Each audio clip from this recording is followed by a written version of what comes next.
We're here in Winnipeg, conclusion of the 2011 Canadian Cycling Association AGM, talking with President John Tolkamp. John, I mean, can you just, from your perspective, give us an overview of, if you want, the State of the Union with 5 seconds or less. I guess, the sense for is, first of all, we've got to recognize the gains we've been making on the high performance program. Been very successful at the international level with World Cup and World Championship results. That bodes well for 2012, London 2012. We're looking for really good, we're very optimistic around the results there. And we're excited, and hopefully, we can believe cycling is going to figure predominantly in Canada's medal haul there. So very exciting on the high performance side of things. We've been very successful in getting more funding from Podium based upon that. So, and that's led to a very healthy financial situation and growing revenues. And it's been very good on that side of things. Administratively, the CCA continues to improve, works and function well.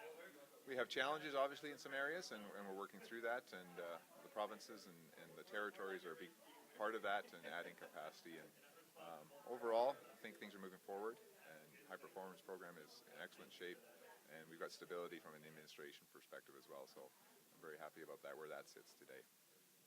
Yeah, I mean, it's been a roller coaster fall. I mean, you've had, good results, in both road worlds and mountain bike worlds in September. And then just before we get here, you had some, disappointing news with those positives coming out of Quebec. I mean, from your perspective, I mean, what else can the CCA do? I mean, where do you go forward from this, dealing with problems like the doping situation? Yeah, it's true. It was first of all, as I said, it's a wake-up call. We tend to think that we're immune from some of the issues, or we don't have as much of an issue as other countries. So it has been a wake-up call, and it just, from us, we just got to continue to be vigilant. And on the side, we're going to continue to police, continue to look at that. But more importantly, as we've talked as a board, as an organization, as a national cycling body, we've got to continue to build and get the message around the culture of a fair country, a fair sport, or adherence of fair practices.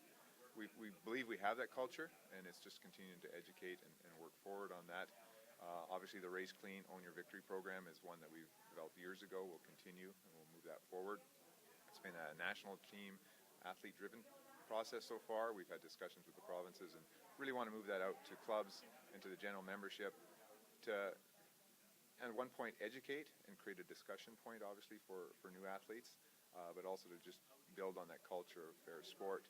And hopefully, when young athletes, if they're ever in a situation where they're being presented with tough choices, they've got the background, the willpower, the strength to say, no, not in my backyard, I'm not going to partake in this, and really stick up for it. And it's been challenging, yeah, right. It's the highs of the Pan Am women's pursuit to the next day, the announcements. It's been really an up and down roller coaster, but we'll continue to be vigilant. We're committed to it, and I know our athletes, for the most part, are true ambassadors of a true sport. Okay. I mean, looking long term, I mean, you and I were talking earlier about, right now there's a lot of focus, obviously, on 2012. We've got the Olympics coming up. Canada has some really good medal potential there in cycling. But, I mean, at this point, you could almost say, okay, well, that's done. We pretty much know where we're going to be there. So what's the CCA doing, looking sort of beyond that to 2016 and 2020 at this point? Yeah, I mean, for us, finances, it comes down to finances. And as I said in my report, one of the key things that, the CCA is looking at is some financial diversification. We've got good finances, but it is coming from, Sport Canada and Podium.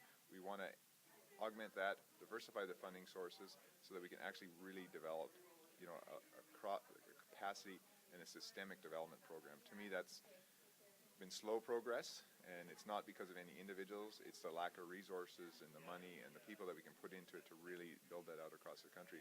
So long term, like I said to the body here today, I have a vision of hundreds of thousands of coaches across the country, instructors out there working at the grassroots level, developing athletes. Those coaches bringing commissaires, bringing athletes up, developing themselves, becoming provincial level coaches, high performance coaches.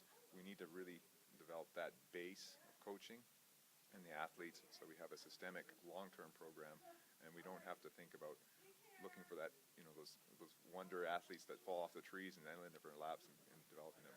You're right. 2012 looks good. We can't keep our foot up. We got to keep our foot on the gas though and keep the focus there. But we're looking farther, and I look beyond 2012 and 2020. I look long term around systemic programs and systemic culture of cycling and development in sport across the country. Okay, well, we'll pick this up again next fall after the Olympics when we see it. Yes, hopefully I've got a big smile on my face after the Olympics, and we'll be looking forward to some great results and cycling with some great medal hauls. Thank you. Thank you to Rob, and thank you to Canadian Cyclists too for your support.